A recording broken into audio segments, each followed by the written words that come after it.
I've seen a lot of change, been through a lot of pain. Some things are not the same as they were a year ago, but all will be okay. I move on each. Salam sejahtera dan salam Malaysia Madani. Selamat datang ke Info Viral Kini. Channel ini menyediakan isu-isu terkini mengenai artis dalam dan luar negara yang semestinya terkini dan terhangat di pasaran. Sebelum itu, sila tekan butang subscribe, like dan share serta aktifkan butang notifikasi supaya anda tidak ketinggalan mengikuti berita-berita terkini. Jangan lupa tinggalkan komen dan cadangan-cadangan positif supaya channel ini dapat menyediakan liputan isu-isu viral yang menepati selera anda. Sumber berita dipetik daripada Metro. Berita terkini, pelakon gugur kandungan luar nikah, dakwa dianiaya suami. Kuala Lumpur, demi cinta sanggup menggugurkan kandungan sehingga membahayakan nyawa sendiri.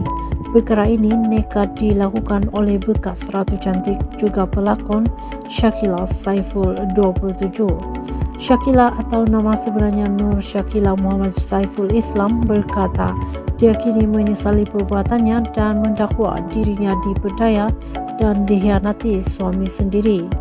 Saya sanggup menggugurkan kandungan anak luar nikah, yaitu janin anak kembar berusia sebulan pada awal tahun lalu, walaupun pada awalnya enggan melakukan perbuatan terkutuk ini, katanya kepada Malaysia Gazette. Menurutnya, pujukan keluarga suami yang berlatar belakangkan agama dengan alasan fatwa di dua buah negeri menghalalkannya mendorongnya melakukan perbuatan terkutuk ini. Shakila berkahwin dengan suami pada 22 Mei tahun lalu sebagai bukti suaminya menunaikan janji selepas dia menggugurkan kandungan. Bagaimanapun dia terasa seakan dianiaya apabila suaminya bertindak memfailkan cerai di Mahkamah Syariah pada 24 November tahun lalu, yaitu kira-kira 6 bulan selepas mereka berkahwin. Januari tahun lalu saya disahkan hamil hasil hubungan saya dengan suami yang pada ketika itu masih lagi teman lelaki saya. Sejak dari awal mengetahui mengenai kehamilan saya, dia memujuk saya untuk menggugurkan kandungan ini. Malah kehamilan saya diketahui bapaknya yang saya panggil Walid kerana suami saya sendiri memaklumkan perkara ini kepada bapaknya yang juga seorang tokoh agama bagi mendapatkan pandangan. Walaupun saya bertegas untuk tidak menggugurkan kandungan, suami telah memujuk dan meyakinkan saya perbuatan ini adalah tidak salah dan tidak haram, dan beliau turut berjanji akan mengawini saya selepas saya menggugurkan kandungan, katanya pada satu sidang media semalam. Turut hadir ialah peguam yang mewakilinya, Faizal Rahman. Shakila sebelum ini pernah memenangi gelaran Miss Lume International World Borneo 2021, Miss India Worldwide Malaysia 2018, Miss Beautiful Skin dan Miss Malaysia Kebaya 2017-2018. Gelaran lain adalah Ratu Kebaya 2017, Ratu Cheongsam 2017, Miss Petite Malaysia World 2016 di tempat ketiga yang juga memegang kategori Miss Popularity.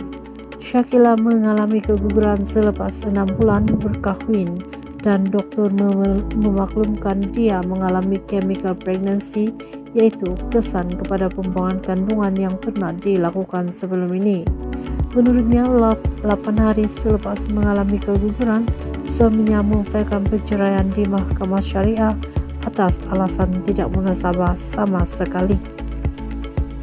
Tindakan suaminya membuatkan dia mengalami tekanan sangat teruk sehingga pernah melakukan cubaan membunuh diri sebelum ini.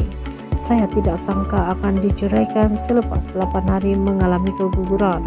Lebih menyedihkan, selepas perceraian difailkan, suami dan keluarganya sudah tidak mempedulikan saya dan membiarkan saya menghadapi masalah ini seorang diri.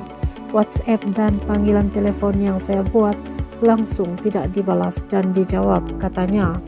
Dia kemudian coba menghubungi bapa mentua di media sosial dan menceritakan apa sebenarnya yang berlaku.